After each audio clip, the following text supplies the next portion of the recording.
Good morning, class 7th students. Welcome back to your English classes. Okay, so class 7th, this is your English class, and we are going to study a new lesson from the English literature book. Okay, so बच्चों हम लोग क्या करेंगे, lesson number 6 पढ़ेंगे English literature में. चलो, so to study lesson number 6, everyone should open the book and come to page number 30 and sit with the pencil in your hand so that if anything is important you can mark it down.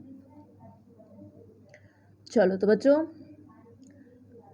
आज हम लोग पढ़ने वाले हैं lesson number 6 English में, English literature में, और जिसका नेम है, लेसन नंबर 6 का नेम क्या है, अ न्यू बिगिनिंग. क्या लिखा है, NEW न्यू, और BEGINNING बिगिनिंग. और न्यू बिगिनिंग मतलब एक नई शुरुआत, न्यू मतलब नई, बिगिनिंग मतलब शुरुआत, तो एक नई शुरुआत. अब ये एक स्टोरी है और बहुत ही अच्छी स्टोरी है, वेरी इंटरेस्टिंग स्टोरी, और इसमें कुछ मॉरल लेसन्स भी हैं. चलो तो हम लोग इस स्टोरी को पढ़ेंगे, एनालिसिस करेंगे और समझेंगे कि इस स्टोरी में क्या क्या चीज़ें हैं. ठीक है, इस स्टोरी के माध्यम से, इस स्टोरी से आप लोग बहुत ज़्यादा वोकैबलरीज भी जान पाओगे. ठीक है, और अपने वोकैब को भी इन्हांस कर पाओगे. Okay, so let's start. क्या लिखा है, this is an extract from Alexander Dumas the Count of Monte Cristo. Edmond Dantes is the self-styled Count of Monte Cristo. He is a victim of the miscarriage of justice and is imprisoned in the Chateau d'If. He escaped from the notorious prison by changing places with a dead prisoner.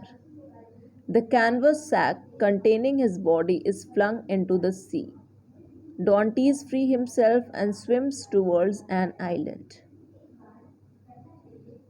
तो ये जो short story यहाँ पे लिखी गई है, आपको दी गई है पढ़ने के लिए, ये क्या है, ये एक शॉर्ट एक्सट्रैक्ट है. मतलब एक पूरी किताब है जो कि किसने लिखा है, अलेक्जेंडर ड्यूमा ने लिखा है. और उस किताब की क्या नाम है, उस बुक का नाम क्या है, the Count of Monte Cristo. तो the Count of Monte Cristo जो बुक का नेम है, वो किसने लिखा है, अलेक्जेंडर ड्यूमा ने. उस किताब से आपको ये छोटी सी शॉर्ट स्टोरी निकाल करके आपकी किताब में रखी गई है पढ़ने के लिए आपको. तो क्या बताया जा रहा है, एडमंड डॉन्ट्स जो है ये एक पर्सन है, और ये किस तरीके का पर्सन है, is the self styled count of Monte Christo. Self styled count of Monte Christo मतलब एडमंड डॉन्ट्स एक कैरेक्टर है जिनको किसने बनाया है, मतलब मॉन्टे क्रिस्टो ने अपने किताब में इनको एक कैरेक्टर का दर्जा दिया है. अब ये जो कैरेक्टर है एडमंड डॉन्टेस, ये क्या करते हैं, he is a victim of the miscarriage of justice. ये क्या है, ये बेचारे विक्टिम है. विक्टिम मतलब इन्होंने प्रताड़ना झेली है. किस चीज़ की, मिसकैरेज ऑफ जस्टिस मतलब इनके साथ कभी भी न्याय नहीं हुआ है. ठीक है, इनके साथ हमेशा क्या हुआ, injustice. And is imprisoned in the chateau d'If. और इनको कहाँ पे, जेल में बंदी बना दिया गया, जेल में इनको डाल दिया गया. क्यों, क्योंकि उनके साथ न्याय नहीं हुआ, अन्याय हुआ, और इनको जेल में डाल दिया गया. कौन से जेल में, शैट्यू d'If में. अब ये क्या काम करेंगे भाई, वहाँ से भागने की कोशिश करेंगे. कौन, तो Edmund don'ts. He escaped from the notorious prison by changing places with a dead prisoner.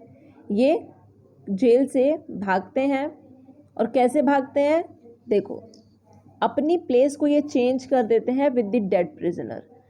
ठीक है, जो जेल में रहते हैं प्रिजनर्स, जो जेल में बंद रहते हैं, जो बंदी लोग रहते हैं, अगर वो मर जाते हैं तो उसके जगह पे ये जा कर के सो जाते हैं.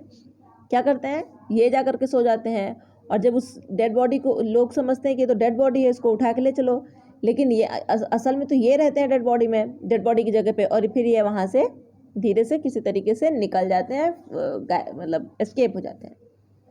The canvas sack containing his body is flung into the sea.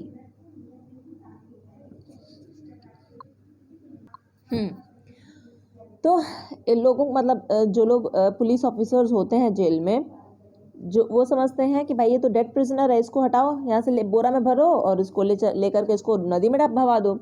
लेकिन एक्चुअली में उसमें रहता कौन है? उसमें तो एडमंड डॉन्ट्स रहते हैं उस बोरे में, उस सैक में। सैक मतलब बोरा, बोरा देखा है ना, जो प्लास्टिक का ही बोरा होता है और जूट का भी बोरा होता है जिसमें अनाज वगैरह रखा जाता है।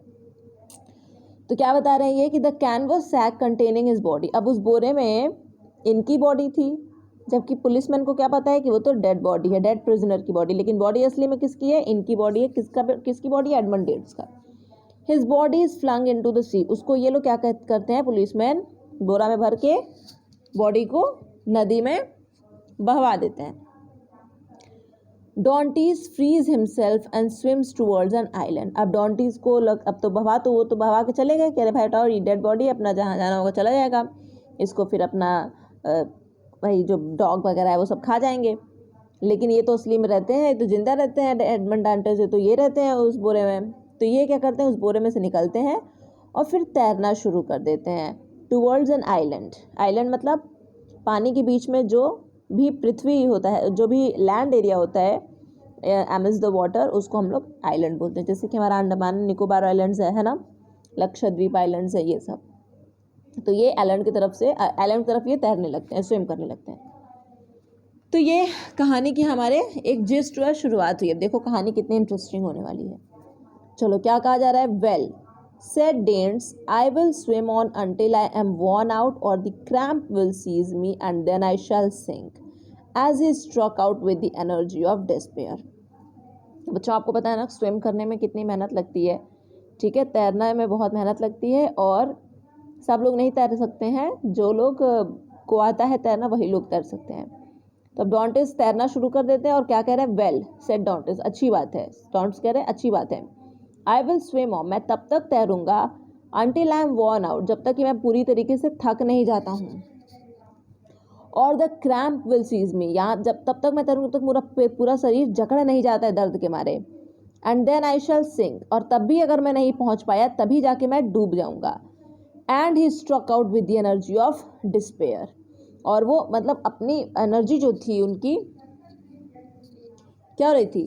स्ट्रक आउट मतलब वो अपने मतलब वो परेशान हो गए थे, डिस्पेयर हो गए थे, वो दुखी हो गए थे, लेकिन फिर भी वो अपने आप को मोटिवेट करने की कोशिश कर रहे थे। क्या हुआ था? Suddenly he felt a sharp pain in his knee. अचानक से क्या हुआ? उनके घुटनों में, पैर के घुटनों में उनके बहुत तेज दर्द होने लगा। शार्प पेन मतलब बहुत तेज दर्द होने लगा। Then he put out his hand and encountered an obstacle. तो फिर वो अब अपने घुटने के पास अपना हाथ लेकर के जाते हैं, पानी के अंदर उनको कुछ दिखाई नहीं पड़ रहा है। एन एनकाउंटर्ड एन ऑब्स्टिकल, और उनको दिखता है कि कोई सामान जो है वो उनके घुटने से लड़ गया है। And with another stroke knew that he had gained the shore, और फिर अचानक से उनको ऐसा लगता है कि अरे अब घुटने से कोई भी ऐसी वस्तु उनसे लड़ी होगी तभी उनको चोट महसूस हुआ होगा, जैसे कि कोई चट्टान हो या फिर कोई रॉक हो या फिर कोई पृथ्वी जैसा लैंड एरिया हो। तो फिर उनको लगता है कि अरे ये तो हमें समझ में आ जाता है जब वो टच करते हैं उनको अपने घुटने के पास, फिर उसको टच करते हैं रॉक वगैरह को, तो समझते हैं कि वो अरे अब तो शोर आने वाला है, अब तो आइलैंड आने वाला है। It was the island of Tiboulen. तो वो कौन सा आइलैंड था? उस आइलैंड का नाम क्या था? Tiboulen. Dantes rose advanced a few steps and stretched himself on the granite. तो डेन्स रोज क्या करते हैं? कुछ स्टेप्स बढ़ते हैं स्विम करते हुए और अपने आप को और स्ट्रेच करते हैं ऑन दी ग्रेनाइट। ग्रेनाइट जो भी पत्थर, ग्रेनाइट मतलब पत्थर, तो जो भी पत्थर वहाँ पे मिलता है उनको पानी के बीच में आइलैंड पे, वो उस पर जाकर के अपने आप को मतलब फैल जाते हैं, स्ट्रेच हो जाते हैं, पसर जाते हैं। Then in spite of the wind and rain he fell into a deep sweet slumber of utter exhaustion. तब उस टाइम पे क्या होता है? बहुत तेज हवा आती है और भयानक बारिश होती है, लेकिन उसके बावजूद भी अब वही है ना, डूबते को तिनका का सहारा। मतलब जहाँ पे कुछ भी नहीं मिल रहा है, अगर वहाँ पे हमें थोड़ी सी भी उम्मीद मिल जाए तो हम अपने आप को बहुत ही खुशकिस्मत समझते हैं। तो इनके साथ भी यही कहानी थी। ये क्या किए? इनको तो भाई पूरे पानी में डूबे हुए थे, इनको तो आइलैंड वगैरह कहीं नसीब नहीं हो रहा था। फिर उनको आइलैंड मिला और उसी टाइम पे खूब तेज बारिश होने लगी, खूब तेज हवा चलने लगी, लेकिन उसके बावजूद भी ये गहरी नींद में सो गए। क्यों सो गए? कितना थक गए थे ये स्विम करते करते कि अब ये बात वही जानते होंगे। At the expiration of an hour Edmund was awakened by the roar of thunder. अब वो सोते सोते उनके 1 घंटा जब बीत जाता है तो क्या होता है, एडमंड वॉज अवेकेंड, वो एडमंड जो है जग जाते हैं।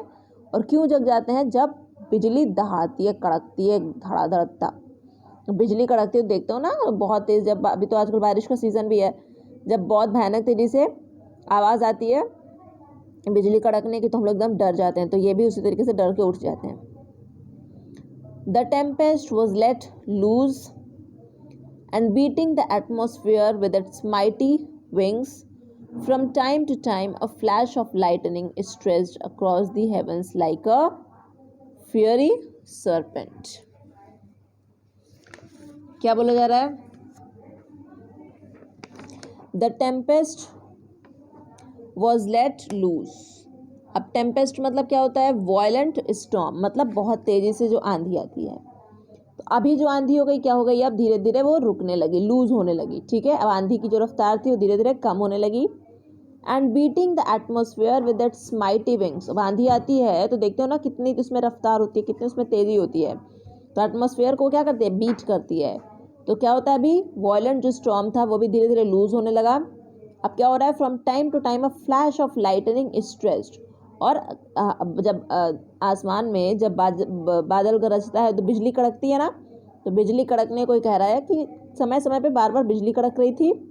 Across the heavens like a fiery serpent. Heavens मतलब अगर स्वर्ग में देखोगे, आसमान में देखोगे, जब बिजली कड़कती है तो देखते हो एक सांप की तरीके से तुमको आकार दिखाई पड़ेगा, तो उसी को ये बोल रहे हैं कि फियरी सर्पेंट के तरीके से आसमान में बादल गरज रहे थे और बिजली कड़क रही थी। चलो, तो अभी भी ये आइलैंड पर ही है ना। Dantes had reached the first of the 2 islands. तो डेंटीज कहाँ पहुंच गए थे, अभी पहले आइलैंड पे पहुंच गए थे, मतलब अभी एक और आइलैंड था, तो ये पहले आइलैंड पहुंच गए थे और उस आइलैंड का नाम क्या था, island of Tiboulen. He knew that it was barren and without shelter. अब उनको ये बात पता थी कि जो आइलैंड है ये बैरन है। बैरन मतलब यहाँ पे किसी भी तरीके की कोई भी खेती और मतलब कुछ भी खाने पीने को हमें नहीं मिलेगा। एंड विदाउट शेल्टर, और यहाँ पे मुझे रहने को भी नहीं मिलेगा। यहाँ पे शेल्टर मतलब यहाँ पे कोई भी घर बार हट वगैरह कुछ भी नहीं है। But when the sea became more calm he resolved to plunge into its waves again and swim to Lemire, equally arid but larger and consequently better adapted for concealment. तो इन्होंने कहा कि अरे भाई अभी ये रात तो इसी आइलैंड पे बितानी पड़ेगी, क्योंकि अगर मैं इस आइलैंड को अभी छोड़ देता हूँ, कौन सा आइलैंड, आइलैंड ऑफ तिबूलन, तो मेरी तो कहानी खत्म हो जाएगी, क्योंकि बहुत तेज आंधी पानी है। फिर भाई जब आंधी रुकती है, ठीक है, जब आंधी रुकती है तो ये क्या करते हैं, क्या सोचते हैं कि ये भी जान जाते हैं कि ये आइलैंड क्या है, बैरन है और यहाँ पे हमें शेल्टर नहीं मिलेगा। तो फिर ये क्या सोचते हैं, ये सोचते हैं कि अब जब थोड़ी सी स्टॉर्म जब धीरी हो जाती है तो फिर ये क्या डिसीजन लेते हैं, he is resolved to plunge into its waves again. ये फिर कूद जाते हैं पानी में और फिर ये तैरना शुरू कर देते हैं। एंड स्विम टू लेमायर, और तैर के कहाँ पहुँच जाते हैं, लेमायर, आइलैंड ऑफ लेमायर पे पहुँच जाते हैं। इक्वली एरिड, वहाँ पे भी ज़्यादा कुछ खेती वेती नहीं थी कि अपना खा पी सके कुछ भी, बट लार्जर, लेकिन उसका एरिया बड़ा था। And consequently better adapted for concealment, और छुपने के लिए वो जो एरिया था वो बहुत ही ज़्यादा था। कंसीलमेंट मतलब अंडरलाइन करके लिखिए, हाइड मतलब छुपना, मतलब किससे छुपना था इनको, उन्हीं पुलिस ऑफिसर से छुपना था जो इनको जेल में डाले थे अन्याय के लिए। तो इन्होंने समझा कि ये बढ़िया जगह है, लेमायर, आइलैंड ऑफ लेमायर पे अब मैं रहूँगा। चलो, an overhanging rock offered him a temporary shelter, and scarcely had he availed himself of it when the tempest burst forth in all its fury. He was safely sheltered, and yet he felt dizzy in the midst of the dazzling brightness of the lightning. He then recollected that he had not eaten or drunk for 24 hours.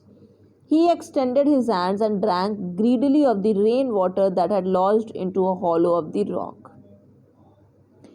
क्या बताया जा रहा है कि an overhanging rock, अब भाई चट्टान ही चट्टान आपको दिखाई पड़ेंगे आइलैंड्स पे, ठीक है, वहाँ पे आपको अनाज और स्टोर करके ड्रम में थोड़ी ना मिलेगा वहाँ पे।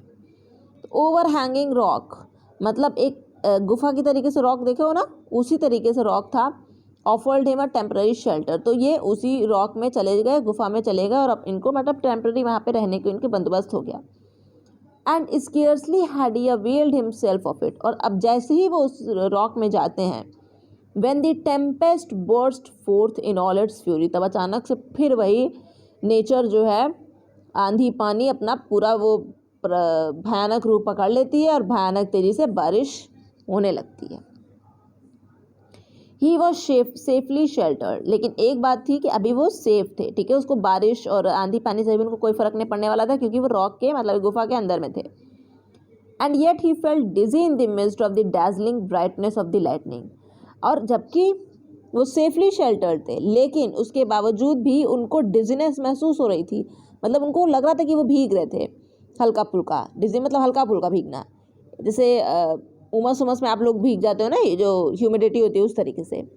इन the midst of the dazzling brightness of the lightning, जो लाइट करक रही थी उसके बीच में। He then recollected that he had not eaten or drunk for 24 hours, फिर वो जब गुफा में बैठे रहते हैं रॉक के शेल्टर में, तो सोचने लगते हैं कि अरे भाई मैं तो 24 घंटे से ना कुछ खाया हूँ ना कुछ पिया हूँ। फिर वो क्या करते हैं, ही एक्सटेंडेड हिज हैंड्स, अपना हाथ आगे बढ़ाते हैं, and drank greedily of the rain water that had lodged in a hollow of the rock, और अपना हाथ आगे बढ़ा करके जो पानी बरसता रहता है वही रेन वाटर जो कि है जब रॉक है उसके हॉलो में, मतलब कटोरी तरीके का कुछ रॉक वगैरह आप लोग देखे होंगे ना, चट्टान जो होती है बड़े बड़े पत्थर होते हैं उसमें गड्ढे टाइप हो जाते हैं, तो उस गड्ढे में जो पानी भरा हुआ था रेन वाटर, वो उसको हाथ आगे बढ़ा करके पीते हैं।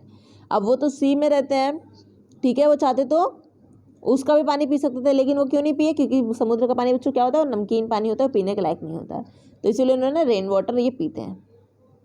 चलो, तो यहाँ तक हम लोग पढ़ लिए, आगे का पढ़ेंगे हम लोग नेक्स्ट पार्ट में। Okay class, thank you.